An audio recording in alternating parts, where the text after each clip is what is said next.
Buenas noches, chicos. Mi nombre es Dalma Nicole Jorge Fernández. Soy la actual directora del Comité Permanente Académico de ASICEM UPSJ-BICA. Para mí es un honor iniciar mi gestión. Es la primera actividad académica que hago en esta gestión y para mí es un honor iniciarla con el maestro, con el doctor Adam Pineda. Él es médico asistente de cardiología eh, del Hospital Regional de Ica. Él terminó su pregrado, graduado de médico cirujano en la Universidad San Luis Gonzaga de Ica. Se especializó en cardiología en la Universidad Nacional San Luis Gonzaga de Ica. Es miembro de la Sociedad Peruana de Cardiología, miembro de la Sociedad Peruana de Hipertensión Arterial. Ha realizado un diplomado en salud ocupacional, en prevención de riesgos laborales y medio ambiente. Participó en el 26º Congreso Peruano de Cardiología, Insuficiencia Cardíaca y Electrofisiología. ¿Quién más que el doctor Adán Pineda Rodríguez con este magnífico currículum para poder ilustrarnos y enseñarnos un poco más sobre el manejo de las crisis hipertensivas? Bueno, sin más que decir, les cedo el pase al doctor Pineda. Y chicos, antes de iniciar, no se olviden de llenar el pretest que se ha compartido junto con el enlace de Meet. ¿Ya?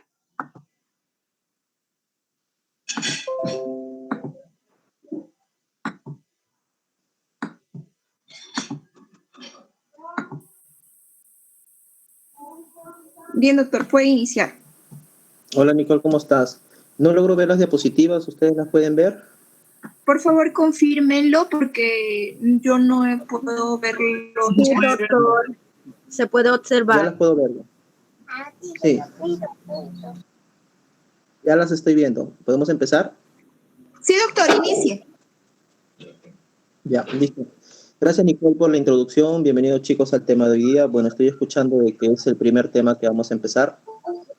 Para mí doctor, es un momento, voy a desactivar mi audio para que usted pueda exponer. Ya. Por favor.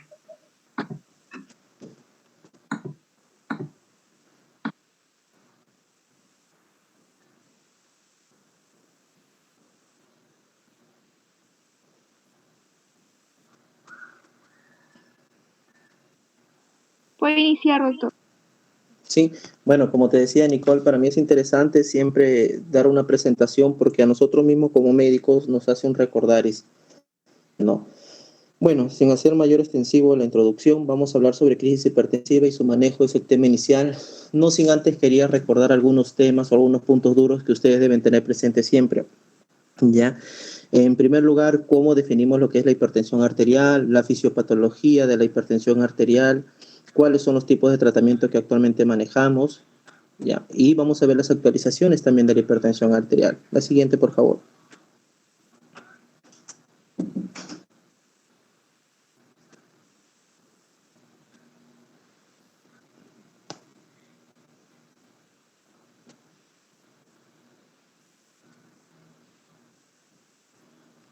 Bueno, como ustedes ven ahí, retrocede una Nicole, por favor. Como ustedes logran ver ahí, la tensión arterial está dado por el gasto cardíaco y la resistencia periférica.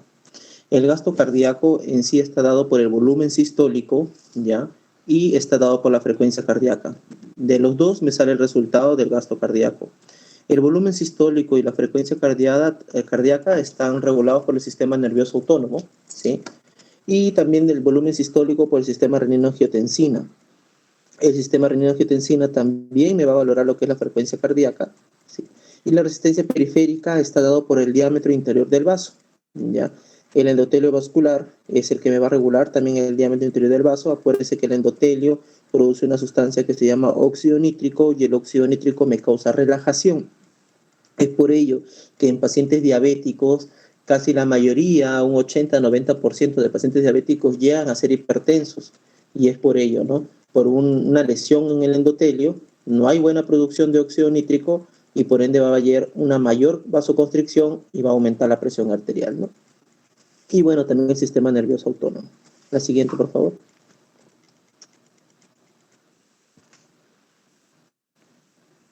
Es importante recordar lo que es la cascada del sistema renina-angiotensina, ¿no?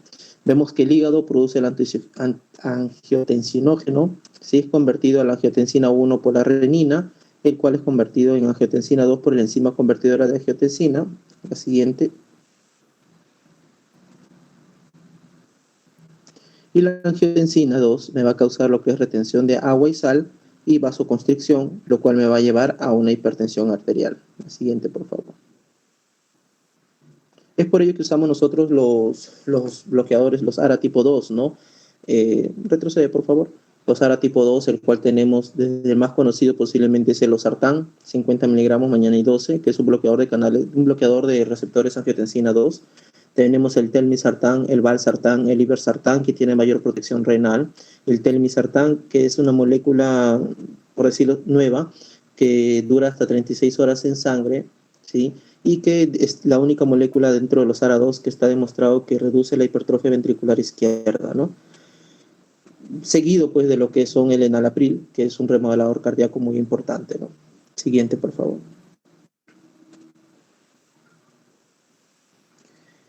¿Cómo diagnosticamos hipertensión arterial? Hay varias formas de diagnosticar hipertensión arterial. Bueno, lo que actualmente usamos es el mapeo. ¿Qué es el mapeo? Es un monitoreo ambulatorio de presión arterial, como sus siglas lo dicen, MAPA, ¿no? Es un equipo, es un brazalete, como el que ustedes ven en las consultas, y va conectado a un equipo digital, y ese equipo digital mide la presión cada 15 minutos de día y cada media hora en la noche. Si el promedio de las aproximadamente 70 medidas de presión arterial sobrepasa los 130/80, es hipertenso global. Si el promedio de día sobrepasa el 135/85, es un hipertenso diurno. Y si el promedio de noche pasa el 120/70, es un hipertenso nocturno, ¿no?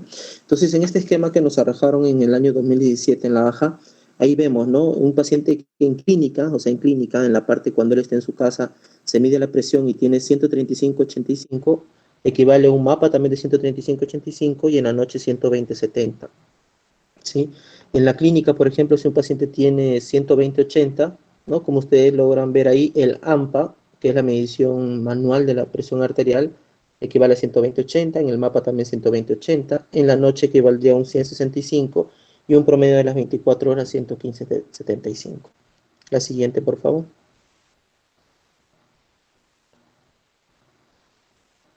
Aquí podemos ver, por ejemplo, ¿no? Este es un esquema de un paciente de 28 años de edad que cursa con hipertensión en algunas oportunidades. Como ustedes ven en el eje de la Y, de la Y, ven los valores de presión arterial y abajo ven el horario, ¿no? Le pusieron a las 7 de la noche hasta las 7 de la noche el día siguiente, ¿no? Ustedes lo van a apreciar, el 130 de día debería ser 130 y de noche máximo 120/70, ¿no? Ustedes logran ver que el equipo está programado ahí desde la noche, desde las 9 hasta las 7 de la mañana, ¿no? Y algunos piquitos, ustedes ven rojos, que sobrepasa la presión arterial. Pero en promedio, la siguiente, por favor. En promedio logramos ver que este paciente le tomaron la presión 72 veces, tiene un promedio de presión de 103.3/58, que para ser hipertenso tendría que ser más de 130/80. Despierto tiene 108.1/60.9, para ser hipertenso tendría que ser más de 135/85, y dormido tiene un promedio de 90/50, para ser hipertenso tendría que ser más de 120/70. O sea, según estos valores, el paciente no cumple para hipertensión. La siguiente, por favor. Retrocede una, por favor. Por ejemplo, en este esquema, sí vemos, ¿no? Notamos de una paciente de 32 años que tiene enfermedad renal crónica terminal, ya se encuentra en hemodiálisis. Y ustedes logran ver ahí, ¿no? Por ejemplo, el equipo se programó que noche era de las 22 horas hasta las 6:30 de la mañana. Y logran ver que el paciente a las 12 de la noche, a las 0 horas aproximadamente, llega a presiones de 220 de presión, ¿no? A pesar de estar con medicación.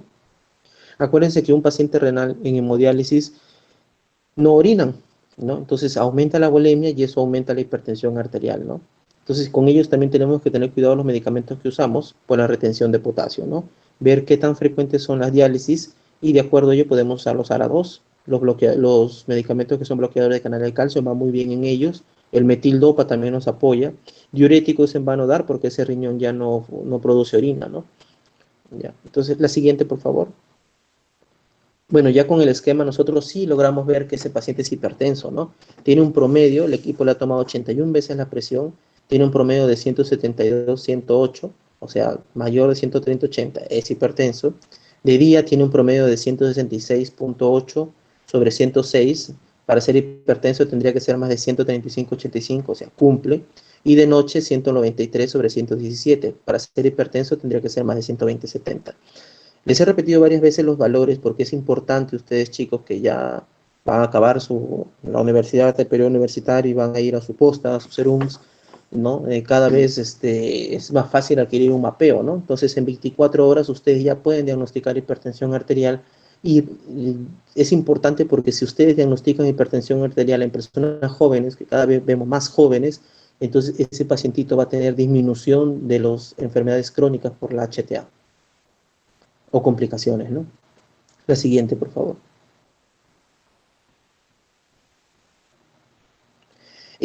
Salió una guía ayer, en el año pasado, salió sobre la Sociedad de Hipertensión Internacional, entonces justo estaba buscando para exponerle algo y encontré esto. Soy casi poco de poner muchas letras en las diapositivas, pero pienso que en esta oportunidad lo amerita para que ustedes tengan las pepas, como se dice, y puedan recurrir a sus diapositivas y no estar buscando toda la guía para leer, ¿ya? Así es que las diapositivas que van a seguir son un poco cargadas, pero vamos a ir explicando todo. La siguiente, por favor. Bueno, la definición actual es el primer mensaje crucial, define la guía. De acuerdo a la mayoría de las guías internacionales como la europea, se diagnosticaba antes que la presión era mayor de 140 sobre 90. Eso decía la guía europea. Pero la guía LAJA en el año 2017 denominaba hipertensión arterial cuando el paciente tenía más de 130-80. Entonces, particularmente hasta el año pasado, prácticamente este año que hemos visto mucho COVID, personalmente yo trataba al paciente como 130-80, ya se consideraba hipertenso, ¿no? Ya, pero los europeos siempre han 14-9. Según esta guía que ha salido ahora de la Sociedad Internacional de Hipertensión, a todos los engloban en 140-90, ¿no? Como ustedes pueden ver ahí, a partir del 2020 se ponen de acuerdo con la visión europea de denominar ese rango como hipertensión arterial normal alta. O sea, un paciente que tiene 130 a 80 se considera normal alta y está destinada a identificar a las personas que podrían beneficiarse con las intervenciones del estilo de vida saludable, ¿no? Caminar 30 minutos, comer verduras, aumentar lo que es el omega 3, bajar de peso, etc, etc, etc. La hipertensión sistólica aislada, definida como una presión mayor de 140, la sistólica, pero una presión arterial diastólica menor de 90, es común en personas jóvenes y ancianos, ¿sí? Y es importante aclarar, esta guía aclara que al igual las últimas guías europeas recomiendan hacer el diagnóstico con tensiómetros digitales calibrados, por ejemplo el mapeo, ¿no? También hay dos formas de diagnosticar hipertensión. Una forma es con el mapeo y con los valores que le he mencionado, y la otra forma es el AMPA. El AMPA es una medida manual de la presión arterial que un paciente agarra, se toma la presión por un promedio de 10 a 14 días y uno lo promedia, ¿no? Entonces es otra forma de diagnosticar, pero actualmente se están recomendando los mapeos, ¿no? Tensiómetros digitales calibrados, pues son los que se evidencian más recomendación actualmente, superando al método clásico auscultatorio, ¿no? Del tensiómetro con el estetoscopio. Ya no es de primera línea. Entonces, tenemos que aprender esta nueva definición, chicos, ¿ya? Según la Sociedad Internacional de Hipertensión Arterial, ya hipertenso se considera mayor de 140-90, han dialogado con los americanos y ya no es 130-80, 130-80 se considera ahora una presión normal alta, ¿no? Hay que ver qué nos arroja ahora el AJA, ¿ya? Con respecto a este nuevo cambio que han sacado. La siguiente, por favor. Clasificación, ¿no? Clasificación de la presión arterial según la medición de la PA en consultorio. PA normal, menor de 130-85. Normal alta, como hemos mencionado, de 130, 139, 85, 89. HTA grado 1, 140, 159 o 90, 99. HTA grado 2, mayor de 160 y o la diastólica mayor de 110. Crisis hipertensiva se considera cuando la presión sistólica es mayor de 180 y o la diastólica mayor de 120. Es importante que ustedes recuerden ese I o, ¿no? Porque hay pacientes que pueden tener 130-95 y ya tiene un paciente que tiene la presión diastólica elevada, ¿no? Entonces ya se considera un paciente hipertenso a predominio diastólico, ¿sí? O HTA grado 2 igual, ¿no? Entonces es I o, no solamente es tener las dos condiciones, puede ser cualquiera de las dos, la sistólica como la diastólica.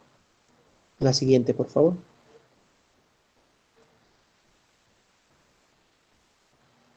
Criterios de hipertensión arterial, HTA basadas en la consulta, en el monitoreo ambulatorio de la presión arterial MAPA y en la automedición de presión arterial, ¿no? Por ejemplo, como ustedes pueden ver, les he subrayado de rojo lo que son los valores del MAPA. Con respecto al diagnóstico de hipertensión arterial, al diagnóstico en MAPA, que es un promedio de las 24 horas, sigue siendo 130 IO mayor o igual a 80, diurno 135 IO y mayor o igual a 85, y nocturno 120 IO mayor o igual a 70. Y el AMPA es cuando ustedes se miden la presión en casa, es mayor de 135 a 85. ¿Sí? Entonces, igual los valores del mapeo si no han cambiado para diagnóstico de hipertensión arterial. La siguiente. Diagnóstico. Si ustedes ven, hay bastante cargada la diapositiva, pero es importante. Es importante que el paciente se tome la presión tranquilo, sentado, al menos unos 5 minutos, ¿sí? Con temperatura confortable. Antes de las mediciones hay que evitar al paciente que evite fumar, cafeína, ejercicio durante 30 minutos, una vejiga vacía, que permanezca sentado y relajado durante 3 a 5 minutos. Hay pacientes que dicen, doctor, me tomo mi cafecito. Un paciente hipertenso está prohibido de tomar café, ¿ya? El tomar café va a hacer que aumente las sustancias adrenérgicas, va a haber una vasoconstricción y va a subir la presión arterial. Y es más, he tenido pacientes que solamente por tomar café hacen crisis hipertensiva. Entonces, decirle al paciente que evite su café, y si él tanta necesidad tiene del café, porque a veces ya están acostumbrados, pueden comprar el Descafé, que es descafeinado, o Sueco, ¿no? Que es la cebada. Ni el paciente ni el personal deben hablar antes ni durante las mediciones. En silencio se le explica al paciente, ¿no? Vamos a tomarle la presión, por favor no hable. El paciente debe estar centrado, en el brazo descansa sobre la mesa, con la mitad del brazo a nivel del corazón, apoyado sobre el respaldar de la silla, sin cruzar las piernas y pies planos en el piso, ¿no? Se debe realizar con un dispositivo de brazalete electrónico validado. Hemos dicho que los digitales actualmente están en la cúspide, más que el método ocultatorio. El tamaño del brazalete es importante, que ocupe un 75 a 100% de la circunferencia del brazo. ¿Sí? En cada visita se deben tomar 3 medidas con 1 minuto entre ellas. Deseche la primera y calcule el promedio de las 2 últimas mediciones. Y si la primera presión arterial, la lectura es menor de 130/80, no se requiere ninguna otra medición.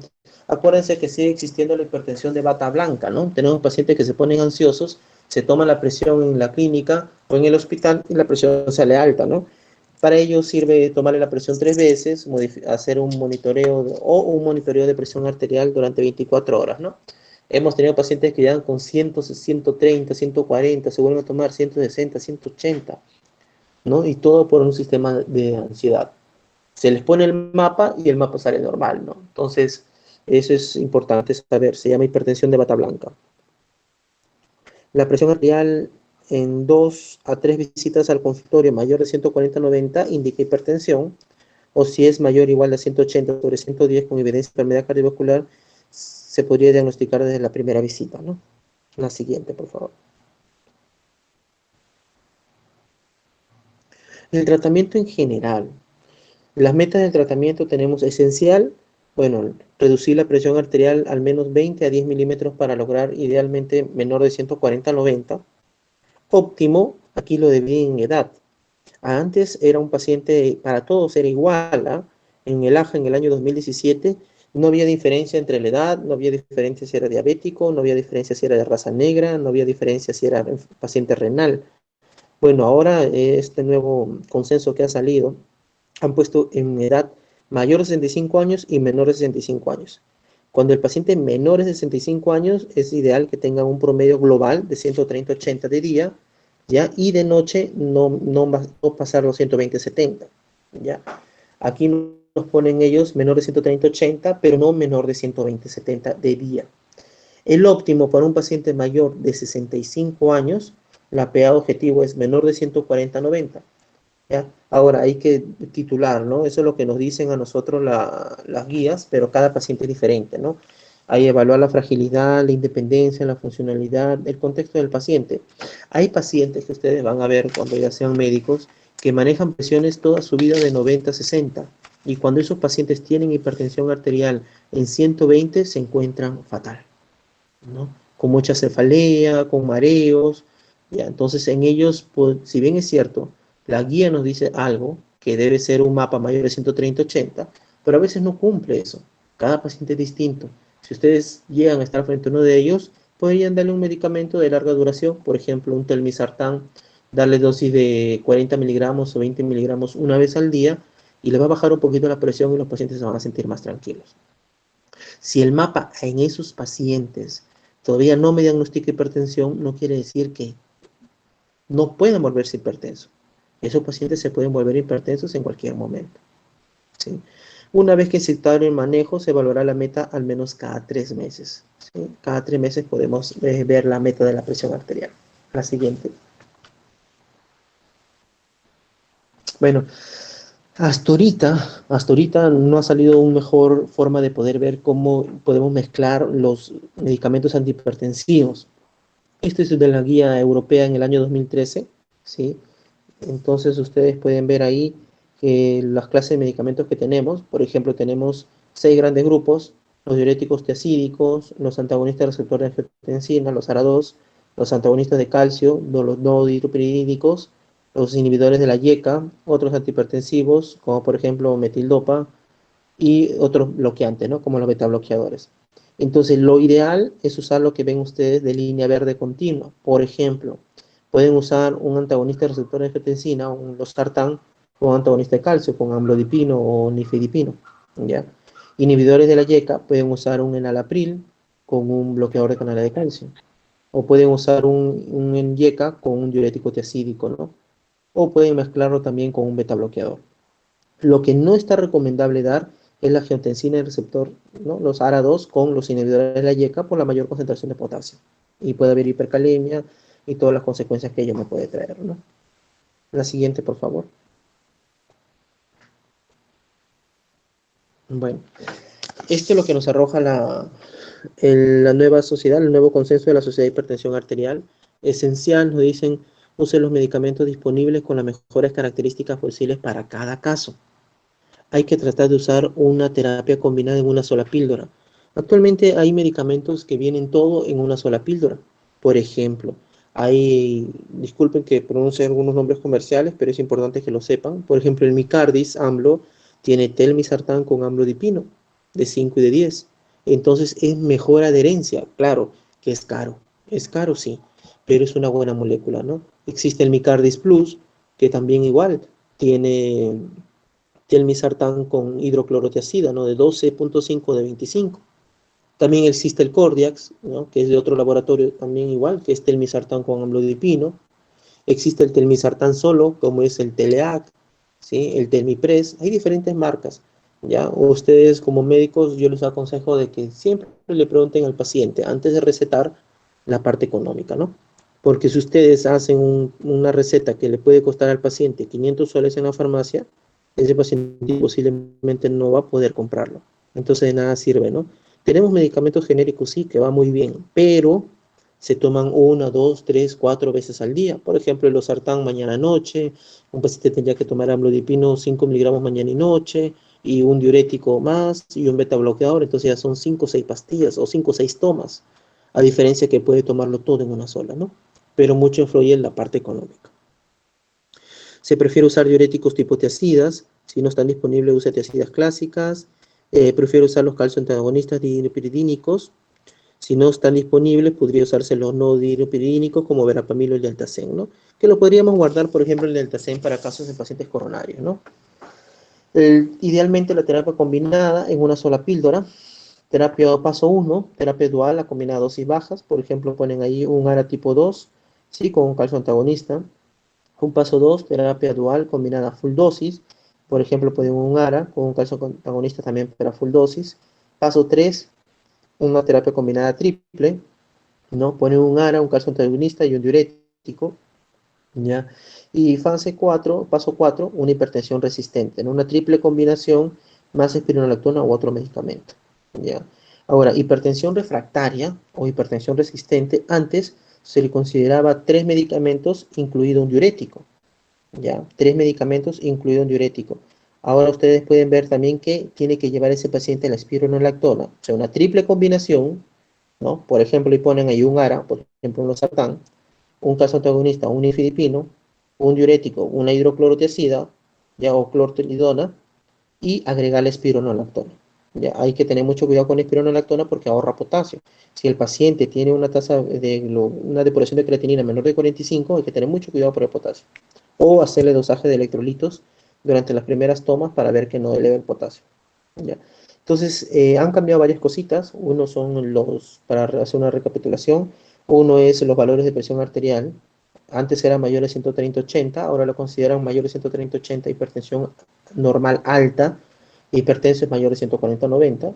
Se mantiene lo que son los valores del mapa. Y hipertensión refractaria o resistente, antes eran 3 medicamentos incluido un diurético, ahora son 3 medicamentos con espironolactona, ¿sí? La siguiente, por favor.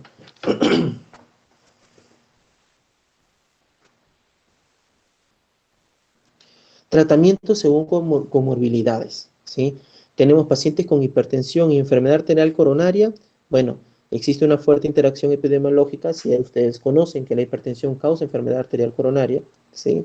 Y podemos reducir la presión a 140/90 y tratar su objetivo menor de 130/80, ¿no? Personalmente yo voy a seguir trabajando con el 130/80, ¿ya? No es ideal que no sea menor de 120/70 o 110/70, ¿no? Podemos agregar al paciente ácido acetilsalicílico, acuérdense, un paciente coronario, ¿no? Ahora, un paciente coronario, aprovechando esto, debe tomar 4 medicamentos de por vida, ¿ya? Que son, 1, Uyeca Wara, a la cabeza los yecas, porque son mejor remodelador cardíaco, ¿ya? De otro, debe tomar un ácido acetilsalicílico, un antiagregante plaquetario.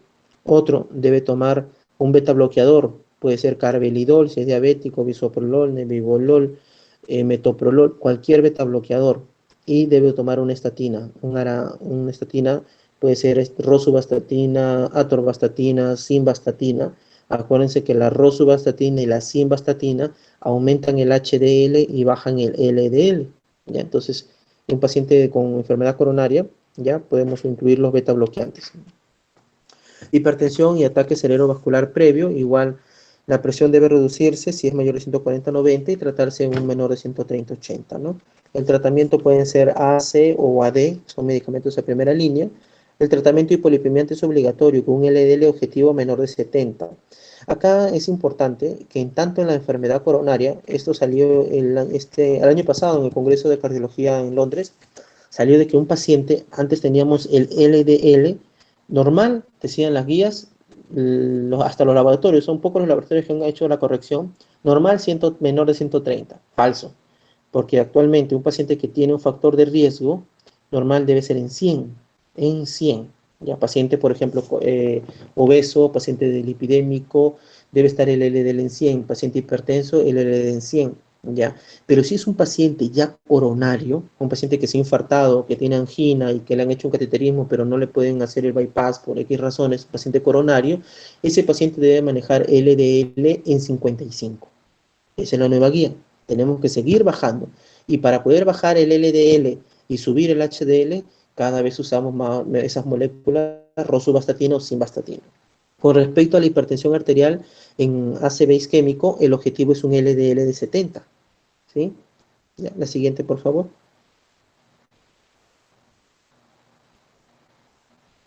En insuficiencia cardíaca, bueno, igual una menos, por favor.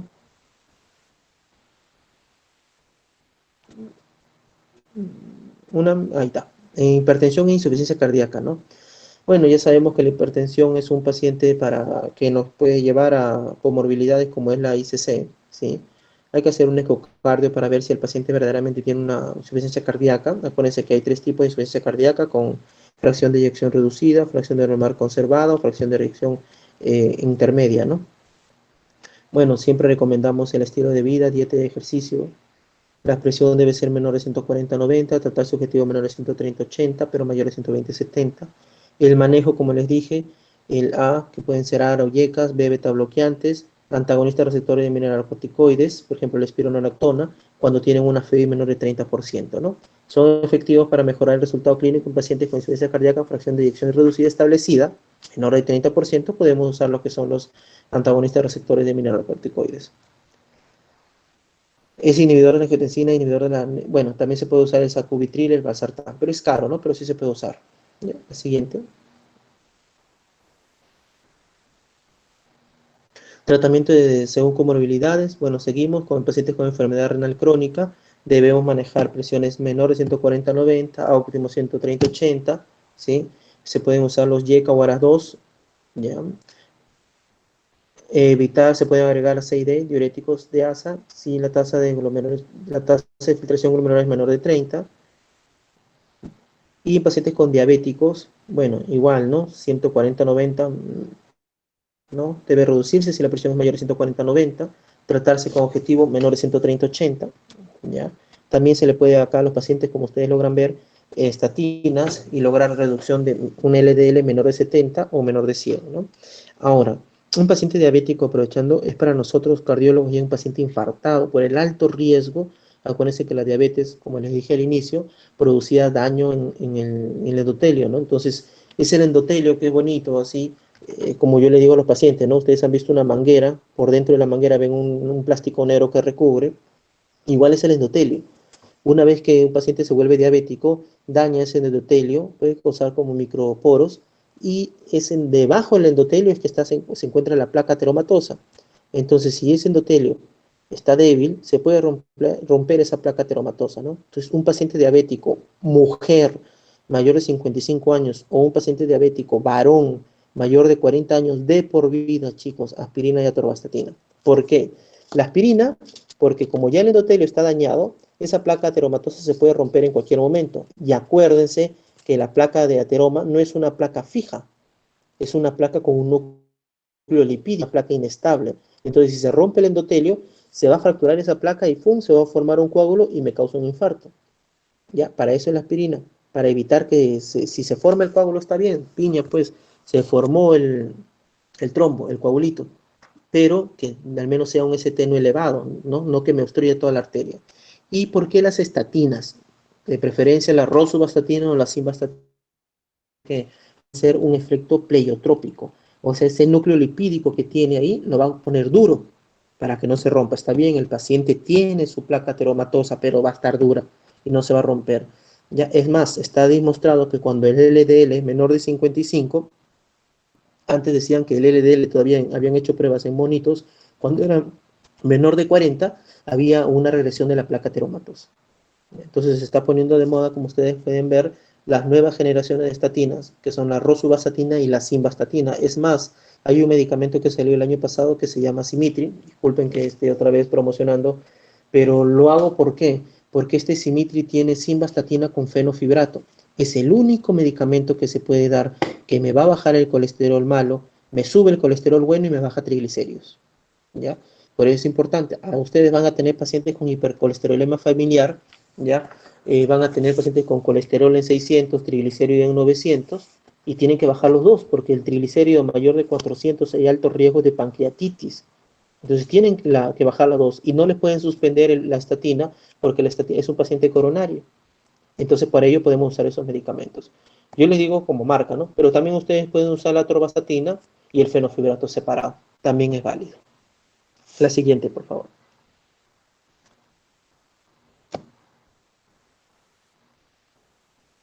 Bueno, no olvidar, y lo que nos vamos a llevar a casa, se mantiene la clasificación propuesta por los europeos, HTA grado 1, si la presión es mayor de 140-90. No se apoya la clasificación propuesta por el AJA, que era mayor de 130-80, no lo están apoyando ellos. Vamos a ver qué nos dice el AJA, ¿no? El diagnóstico prevalece en los dispositivos electrónicos calibrados y avalados. Bueno, como pueden ver en ustedes, en esa página pueden salir los tensiómetros. Actualmente manejamos mucho lo que es la marca Omro, que es un tensiómetro validado. Ya pueden comprar ellos, ¿no? El inicio del tratamiento depende de un diagnóstico correcto, donde cada vez se favorecen más los métodos ambulatorios como el MAPA o el AMPA, ¿no? El AMPA, lo ideal es que el paciente también sea con un tensiómetro digital calibrado, ¿no? No ocultatorio, calibrado. Los objetivos del tratamiento dependen de la edad, comorbilidades, condiciones y riesgos del paciente. El tratamiento inicia siempre con la promoción de estilos de vida saludable como el pilar fundamental, actividad física de 30 a 60 minutos a 5 a 7 días en la semana, bajo consumo de sal, acuérdense que el sal jala agua, abandono del cigarrillo, el cigarrillo causa placas de ateroma en distintos lados, una dieta adecuada rica en frutas y vegetales. El manejo farmacológico en general se hace como indica el algoritmo principal del tratamiento. No se olviden de lo que son los que le mencionamos, paso 1, paso 2, paso 3, paso 4, o el hexágono también de la Sociedad Europea de Cardiología, ¿no? El manejo farmacológico para fortalecer la adherencia y disminuir la polifarmacia se deben favorecer terapias combinadas en una sola píldora, ¿no? Como les mencioné algunas marcas, ¿no? También, por ejemplo, existen medicamentos amlodipino con beta bloqueadores, ya que es el Concor AM, que también va muy bien, ¿no? Entonces el paciente puede tomar un telmisartán en la mañana y en la noche puede tomar su Concor AM, que es bisoprolol con amlodipino, ¿no? Aunque siempre habrá que individualizar y existen poblaciones diferentes, es importante unificar las clasificaciones y recomendaciones de las diferentes guías internacionales, para así lograr un mejor diagnóstico y manejo de esta enfermedad tan importante que es la hipertensión arterial. La siguiente, por favor. Bueno, les he hecho ese resumen, o un resumen más o menos largo, casi de media hora de exposición de hipertensión arterial, importante que ustedes sepan cuál es la fisiología, cuáles son los tratamientos. Ahora vamos a ver algo sobre las emergencias hipertensivas. Bueno, según el consenso que ha salido, ustedes han visto que hipertensión estadio 1 es mayor de 140/90, estadio 2 es mayor de 160 más o menos 90, y o 90, ¿sí? Y crisis hipertensiva se considera cuando un paciente tiene una presión sistólica mayor de 180 o la diastólica mayor de 120. Ya. Bueno, acá ponen ellos sistólica por encima de 210, ¿no? Pero es 180. Tipos tenemos la emergencia hipertensiva, que es una elevación que se acompaña de daño del órgano diana, que son corazón, cerebro y riñón. El paciente puede tener un infarto cardíaco, puede tener un infarto cerebral, un edema agudo pulmonar, una enfermedad renal crónica reagudizada o agudizada, ¿sí? Entonces me lleva a una emergencia hipertensiva, y urgencia hipertensiva es cuando se eleva la presión, pero no hay daño del órgano diana, ¿no? Tenemos pacientes que llegan a la práctica privada con presiones de 240, 260 y están tranquilos. Es una urgencia hipertensiva. Cuando tenemos esos pacientes, tenemos de 24 a 48 horas para bajar la presión. Tampoco podemos bajar de forma brusca, porque acuérdense que podemos causar zonas de isquemia, ¿ya? Y producir un ACV isquémico. La epidemiología, la hipertensión es la enfermedad crónica más frecuente en los pacientes occidentales, en los países occidentales, y afecta a más del 20% de la población adulta. Los varones somos más propensos a padecerla. El pico de la edad está en edades medias, ¿no? Antes era de la edad media de presentación de un paciente hipertenso entre los 40 años. Actualmente tenemos pacientes jóvenes de 17, 20, 30 años, ¿no? Y algo que me olvidaba mencionarles, existe la hipertensión arterial secundaria a diferente enfermedad. Por ejemplo, si ustedes tienen un paciente menor de 40 años, ¿ya?, que llega con impresiones elevadas, ustedes tienen la obligación de descartar alguna causa secundaria de hipertensión. Puede ser hipertensión secundaria a un feocromocitoma, hipertensión secundaria a un hipertiroidismo, hipertensión secundaria a una tumoración de la glándula suprarrenal, ¿sí? Ya, entonces diferentes causas me pueden llevar a una estenosis de la arteria renal, me pueden llevar a hipertensión arterial secundaria. Entonces es importantísimo que paciente menor de 40 años ustedes descarten, ¿no? Para un feocromocitoma, el ácido manil mandélico en orina 24 horas. Para descartar estenosis de la arteria renal, un ecodoppler de la arteria renal. Hipertiroidismo, bueno, un perfil tiroideo, ¿no? Claro que el hipertiroidismo también va con otras manifestaciones clínicas, pero está dentro de nuestra obligación mandarlo. De 10 pacientes que ustedes tengan, de 10 pacientes que tengan menores de 40 años y que ustedes tengan hipertensión arterial secundaria, uno va a salir con ello, ¿ya? De 10 pacientes que son hipertensos, menores de 40 años, uno de ellos tiene hipertensión arterial secundaria. Bueno, sigamos. Valoración clínica, comprende la historia clínica del paciente. Es importante saber la causa, ¿no? Los papás o los padres de familia, los abuelos, o es más, los que tenemos de raza negra, ¿no? Los que tienen el cabellito ondulado, ellos son de raza negra y tienden a ser hipertensión, pero una hipertensión muy, muy fuerte, ¿ya? Formas de presentación de la emergencia hipertensiva: encefalopatía hipertensiva, un ACV isquémico, un infarto, un edema agudo de pulmón, un aneurisma desicante de la aorta, ¿ya? Una eclampsia y otra forma menos frecuente, ¿no? La terapéutica, medidas generales, tranquilizar al paciente. Urgencia hipertensiva, su objetivo es conseguir cifras tensionales diastólicas entre 100 a 110 en un plazo de 24 a 48 horas, ¿sí? Se emplean fármacos vía sublingual que pueden usar el nifedipino y el captopril en la cabeza. Acuérdense que el nifedipino de 10 miligramos actualmente ya no se usa como antihipertensivo. ¿Por qué? Porque baja muy brusca la presión. Solo lo usamos como tocolíticos, o sea, en pacientes gestantes que están con amenaza de parto, ¿no? Es un bloqueador de canales de calcio y evita la contracción uterina. En un primer paso se emplean, bueno, como mencionamos, el captopril. Si estos no son eficaces, pasamos a una segunda fase que podemos usar el diurético endovenoso, la furosemida, y si no, podemos usar fármacos como es el abetalol. El abetalol tenemos acá en Perú, en la práctica privada, ¿sí? Baja la frecuencia cardíaca y disminuye la presión arterial, pero lo usamos más para una disección de aorta, ¿no? Donde tenemos que bajar la frecuencia cardíaca a 50, 55 y una presión no mayor de 110, la sistólica.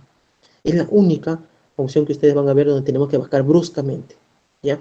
Porque en las emergencias hipertensivas es disminuir las cifras tensionales en un plazo de pocas horas, ¿ya? De un 20 a 25%, usamos los más usados son nitroprusiato, la nitroglicerina y el abetalol, de acuerdo al paciente, ¿no? Nitroglicerina si es un paciente coronario, porque también es un antiespasmódico de las arterias del corazón. Nitroprusiato si es un paciente renal, va muy bien el nitroprusiato, pero la betalol casi siempre lo guardamos para el caso de disección de aorta, ¿no? Y es el único caso especial donde yo a mi paciente tengo que bajarle la presión arterial bruscamente, ¿ya? Y la frecuencia cardíaca 50-55. La siguiente, por favor.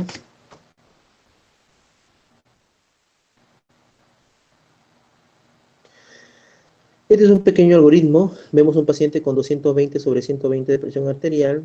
Confirmación, valoramos inicialmente si es una repercusión orgánica, hay una emergencia hipertensiva, pasa a observación o unidad de vigilancia intensiva. Y si no es una emergencia hipertensiva, reposamos 15 a 20 minutos al paciente, volvemos a medir la presión arterial diastólica. Si es menor de 120, alta sin tratamiento, y si es mayor de 120, tratamiento hipotensor por vía oral, nivel 1. Controlamos si el paciente reguló, alta con tratamiento ambulatorio, pero si el paciente no controla, repetir la dosis nivel 2, nivel 3 en observación. Sin control, el paciente se hospitaliza, y si controla, alta con tratamiento ambulatorio. La siguiente.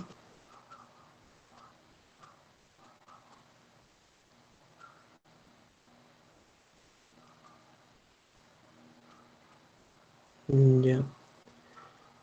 Bueno, acá también hay otro esquema. Traté de algo de los niños, de poner, porque también he tenido niños, bueno, no tan niños, 16 años, pero todavía entre en la edad pediátrica con hipertensión arterial, ¿no? Es igual, manejamos los valores similares, ¿sí? Como ustedes pueden ver, valores estable, ¿no? E inestable, ¿no?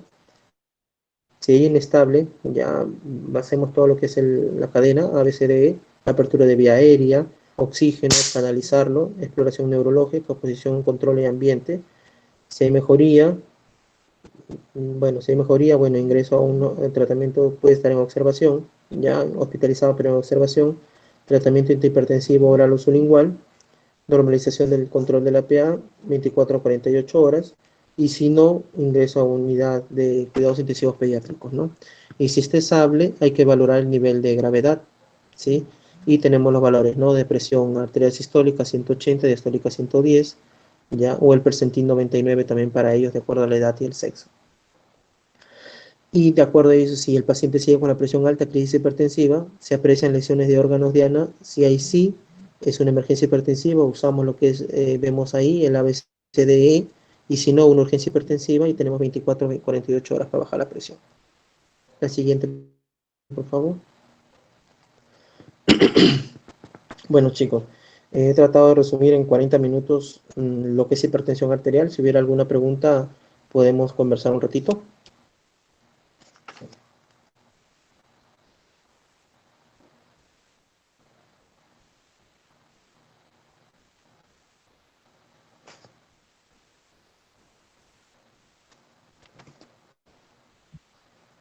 Bueno, chicos, si hay alguna pregunta.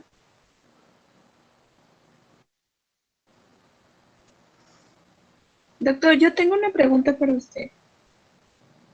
Dime, Nicole, ¿qué pasó? La reducción óptima, ¿hasta qué valores se puede llegar en una emergencia hipertensiva? Debemos reducir un 20 a 25% del valor inicial. Por ejemplo, si un paciente me tiene 200, un 20% sería 40, 160 de presión arterial sistólica, ¿no? Por ejemplo, ¿no? Sí, un 20-25%. ¿Ambas o cualquiera de ellas? ¿Bien sistólica o bien diastólica o ambas? Acuérdate que la crisis hipertensiva es I-O, ¿no? Puede ser la sistólica mayor de 120, perdón, 180 o la diastólica mayor de 120, ¿no? Lo ideal cuando tú vas a bajar presión, la presión arterial va a bajar las dos. Las dos va a bajar un 20-25%.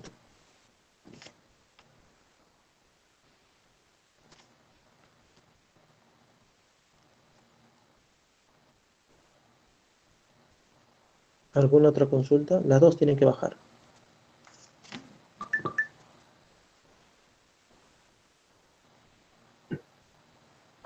Chicos, ¿todo claro? ¿No hay alguna duda, alguna pregunta? Sí, doctor, buenas noches. En un paciente cuyo brazo o cuyo diámetro supere el del manguito, ¿qué otra arteria se recomendaría para tomar la medición manual? Ya, hay varias formas de medir presión arterial. Ya, lo ideal es de brazo, también podemos medir en la pierna, pero restamos un 20 milímetros de mercurio para los valores, pero habría que ser fundamentalmente de brazo. Sinceramente no he visto, nosotros hacemos diferenciación de brazo en miembro inferior para ver lo que es coartación de aorta, brazo, diferenciación de brazos y de piernas, pero ideal es, si es que no tienen el manguito del tamaño adecuado, comprar un manguito adecuado, ¿no? ¿Ya? Porque hacer una medición de presión arterial también puede ser la radial, ¿no? Pero no es tan exacto. Es como lo que tienen ustedes en los brazaletes de muñeca, los tensiómetros digitales, que también hay radiales, ¿no? Se puede usar, sí, pero no es tan validero. Muchas gracias.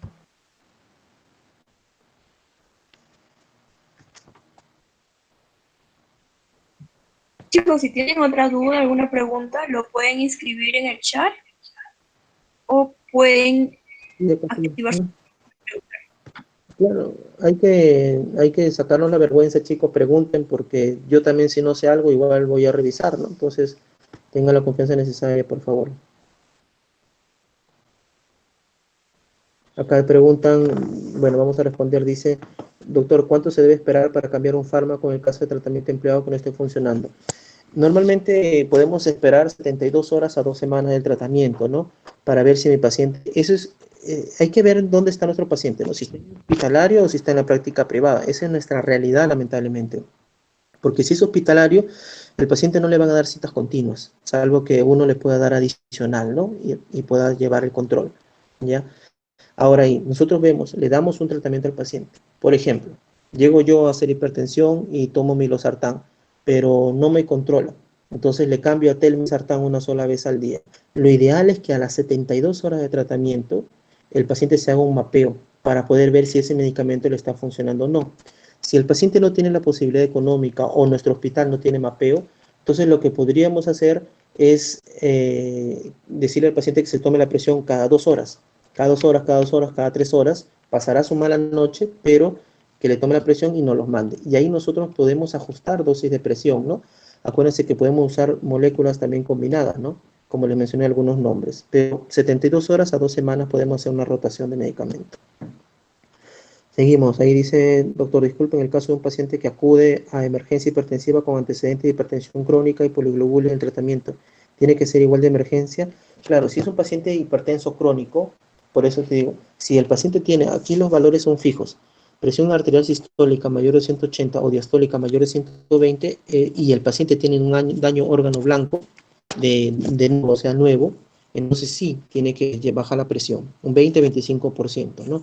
La poliglobulia también me lleva a mí a hipertensión arterial, me lleva, es un caso raro, pero me lleva. Entonces, el paciente con poliglobulia a veces hacen lo que se conoce como la sangría, ¿no? Cierta cantidad de días o tiempo hacen una evacuación de sangre para bajar los niveles de hemoglobina, ¿no? Pero sí se considera igual. Puntos de corte, chicos, no se olviden, 180, 120, 20 a 25%. Si el paciente está en emergencia, bajamos 20 a 25%. Si es una urgencia, bajamos en 24 a 48 horas la presión.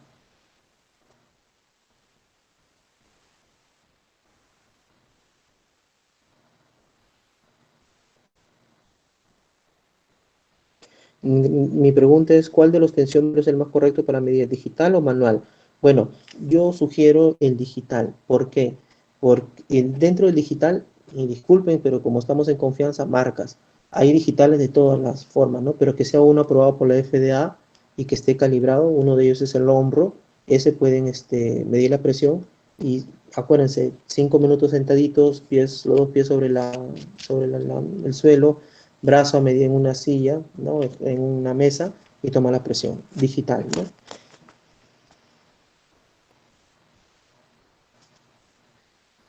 Bueno, yo hasta donde tengo entendido, cuando la hemoglobina es muy alta, 19, 20, todavía se usa lo que es la sangría.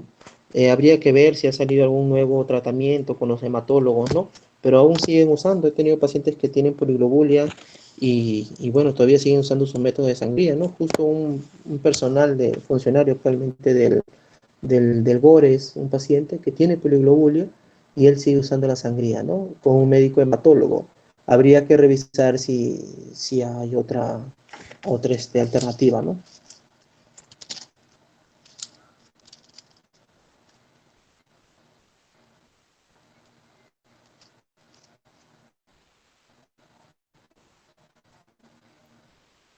Doctor, buenas noches. Yo tengo otra pregunta.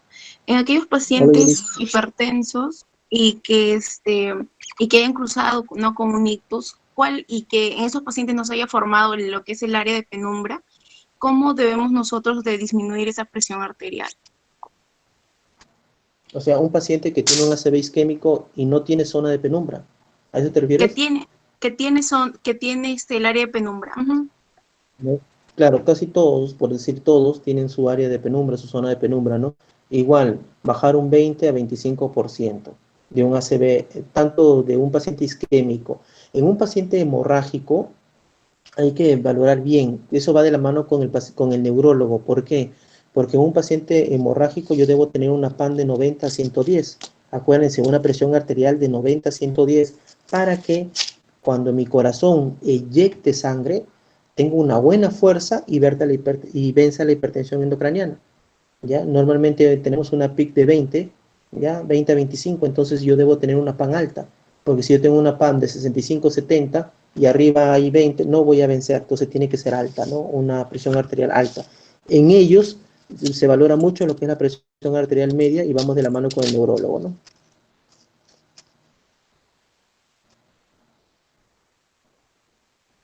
Acá dice Lourdes Quispe, doctor, solo para aclarar, antes la presión arterial normal era 120-80, ahora es 130-85, pero depende del horario, ¿no?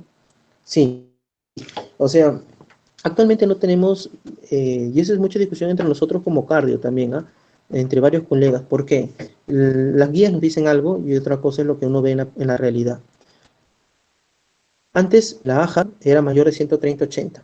Eso decía la AJA, punto de corte hipertenso mayor de 130-80. Ahora, en este consenso que ha salido de la guía, ponen que paciente hipertenso es mayor de 140-90, hipertenso, y de 130 a 139 o de 80 a 89 consideran todavía normal alta, ¿no? Normal alta.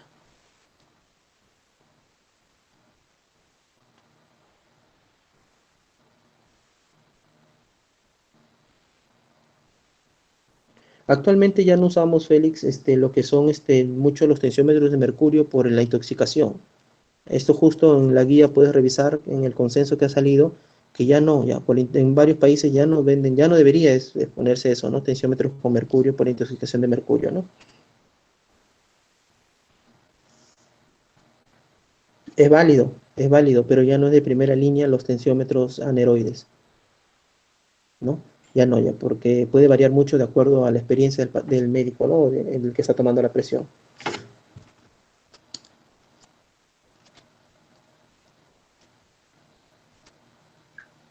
Perfecto, doctor. Creo que ya no hay más preguntas. Ah, hay una última pregunta, doctor, en el chat. A ver, dice, ¿cuál es el rango de seguridad de tensiones arteriales posterior al manejo con antihipertensivos ante una crisis de seguridad? Ya. No debemos pasar, por ejemplo, en pacientes que son isquémicos, ya, no deberíamos bajar la presión de 160 a 90. Eso es un tema más de neuro, pero ellos manejan así. Paciente, por ejemplo, que tiene un ACV, una emergencia hipertensiva y tuvo un ACV, no deberíamos bajar de 160 a 90 durante las 24 o 48 horas. O la zona de penumbra, ¿no? Ellos ponen así. Ahora, ¿cuál es el rango ante una crisis? Ya. El rango, lo ideal, lo que manejan ahora es que lo óptimo, como lo he mencionado, lo óptimo sería menor de 130-80, pero no menor de 120-70. Eso es lo que debería manejarse. Menor de 130-80, pero no menor de 120-70 de día. Y de noche, no menor de 120, no mayor de 120-70. No sé si me entendí, dejé de entender, Paula.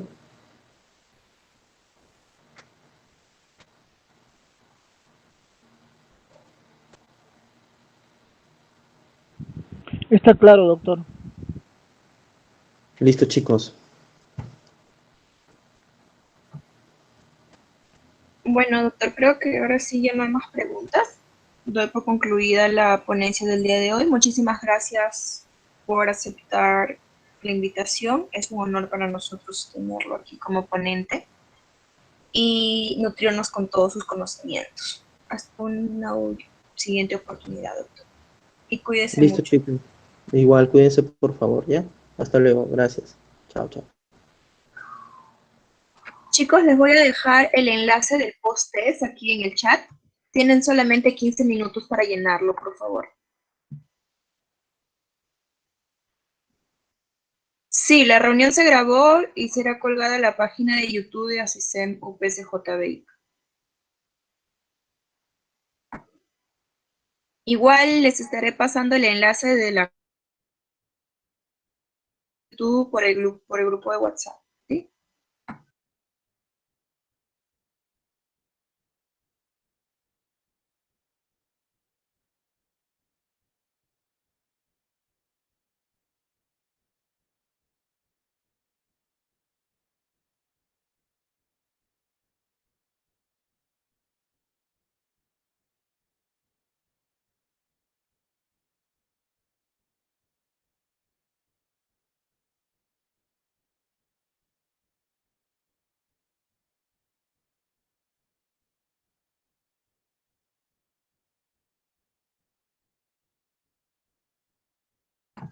Chicos, el enlace del post-test está enviado aquí en el chat de la sala de la ponencia, no por el grupo de WhatsApp.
Si no aparece su nombre, es porque lo llenaron después de las 8:15.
Disculpe, señorita, no, ahí mi nombre no lo encuentro.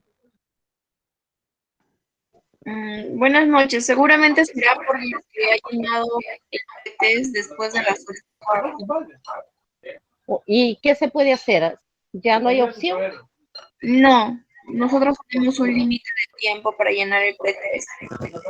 Ay, ya, señorita, muchísimas gracias. Lo importante es que aprendí mucho. No se preocupe. Gracias.